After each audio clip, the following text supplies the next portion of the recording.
Hello, my friend, and welcome to Pro Wrestling Daily. My name is Aaron Machbitz.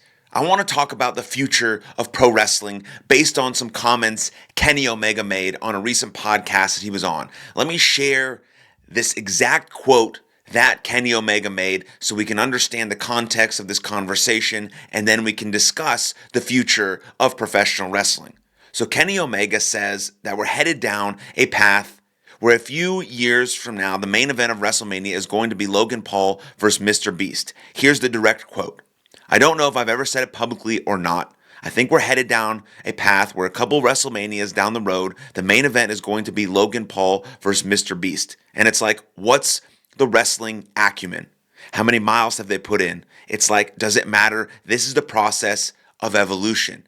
And now I just want to point out this thing quickly before we really dive into this quote is that Mr. T headlined the original WrestleMania. I mean, I'm kind of tired of people pretending that celebrity involvement is anything new. It's been around the whole time. Also, a quick note, Kenny Omega wrestled a blow-up doll in Japan, and so, what's the real evolution in that? But that's mostly just a joke. But really, like, Mr. T headlined the original WrestleMania. There's always been, celebrity involvement in professional wrestling, but I understand the point that Kenny Omega is trying to make. Normally, to get to that spot in WrestleMania, you have to go through the trenches, right? We've seen this be talked about before with the Logan Paul situation. I mean, Baron Corbin talked about it. I'm sure people in WWE actually feel this way, that, he feels like he's been given the spots that everyone has earned by doing the miles or the indies or loving the business or continually working for 14 years to become an overnight success and all of these things, to be in the trenches. And what's the wrestling acumen that he has? Can he really go in the ring, or is he just handed this stuff because he's famous on social media? Now, what could be said about Logan Paul is that he's worked his ass off to get where he's at. It just wasn't in the wrestling business. So those in the wrestling business feel a bit iffy about him being given these spots, even though he's one of the most popular and well-known people on social media on the planet. So anything he does with WWE really goes viral. And that's what WWE is after right now. So I understand the point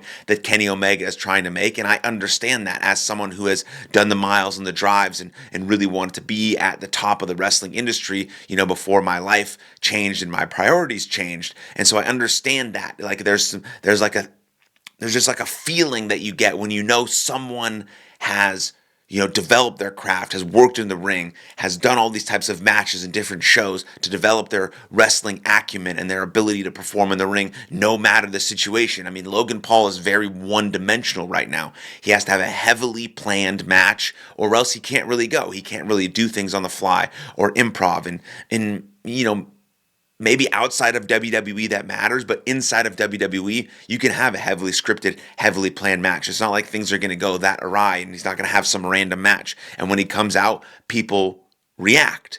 And so there is something to say about that, and I understand, what Kenny Omega is saying. Kenny Omega, we know, is one of the best pound-for-pound professional wrestlers on the planet, currently working for AEW. But again, he did wrestle a doll in Japan. I'm not sure that's much evolution, but I understand what he's saying. Like, to be able to wrestle a doll and make it entertaining, you have to have some really strong wrestling acumen. And then sort of a different point on top of the sort of celebrity aspect, I do think that it's something to worry about with TKO and their sort of obsession with viral moments and their obsession with celebrities. We've already seen it with Travis Scott. He ruined the Elimination Chamber. Not sure why he was at WrestleMania. It just doesn't make sense to me to keep throwing him out there. Now, if he's really training with Booker T, like we've been told that he is, then great. He's developing that wrestling acumen. But now there's ads all over WWE. It's like if you listen to a really good podcast and like the grassroots of that podcast is like right to the information. It's so good. It's clean. There's not a lot of, breaks throughout. They have a couple of ads just to pay the bills and cover the costs. But then they start having 10, 12 ads, and every, 45 seconds is an ad. It's an ad. It's an ad. It's an ad. It's an ad. And it sort of waters down the product. It's hard to follow the conversation. This is what's happening with WWE. Now, I'm not saying they shouldn't sell ads. They should make as much money as they possibly can because that's the business model. Yes, it's a bit greedy, but like if you have a great company and a great business model and people want to buy in and they want to sell ads to you, Most of us would agree to that. Most of us talk about, oh, it shouldn't be all about money. It shouldn't be all about money. But we'd make the same exact decisions as they're making because it's hard to turn down a sponsorship deal or an ad deal from Quick Trip and Morgan Stanley or whatever the case may be. And so, yes, it kind of sucks that the whole ring is covered in ads, and everything is about ads, and everything is sponsored by this and that. And yes, it does sort of water down the product just a little bit, but it's still about sports entertainment. It's still about WWE. Again, WWE says all the time, we're not a wrestling company, we're a sports entertainment company, even though they put on some of the best professional wrestling matches on the planet. But I understand the thinking of Kenny Omega, like he's just seeing the trends and where it might go, because TKO, again, since taking over WWE, is obsessed with viral moments. They're obsessed with viral moments because that's where our culture is at. Everyone is obsessed with viral moments. The more viral you get, the more people watch your stuff, the more it snowballs into potentially them buying a ticket, and then there's going to be some restructuring with ticket sales and all these sorts of things that might happen with TKO. But they do have this weird obsession with with celebrity engagement, and so it's really not that far-fetched to say that Logan Paul versus Mr. Beast might happen. It would never main event a show. That's still going to be two professional wrestlers at the top of their game. Logan Paul will become a world champion in WWE, and he will continue to bring out some of his YouTube and social media friends. And so there is going to be an evolution process, like Kenny Omega is saying, but I don't think it's going to be as bad as maybe he's envisioning. But you never know, like what happens with TKO if these things continue to go and they go in the right direction and they continue to go viral and they continue to get attention and attraction from a larger audience outside of just a wrestling fan base.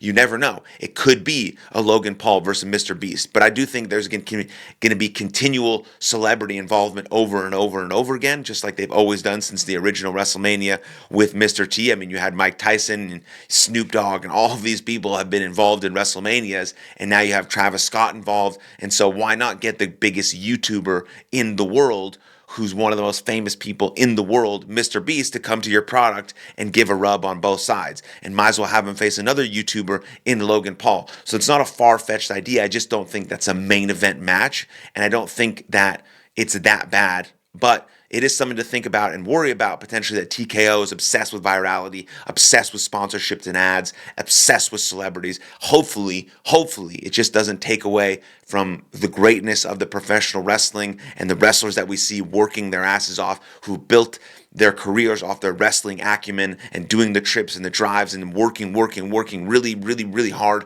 to be at the top of their game, to be as good as they are, and going through the trenches to get where they are, to just be overlooked and overpassed by someone who's, popular on social media, who wasn't involved in this business of professional wrestling to get where they're at. They worked really hard in another business and then got handed it over. But those things like that happen all the time in all professions. So I just thought that was an interesting comment from Kenny Omega. And I wanted to discuss it here. Let me know what you think in the comments down below, your thoughts, opinions, predictions, anything you thought, rumors. Do you love Kenny Omega? Do you not? I love Kenny Omega. I think he's awesome. But I appreciate you. Like this video, subscribe to the channel, and I'll see you guys next time. Lots of love. Cheers.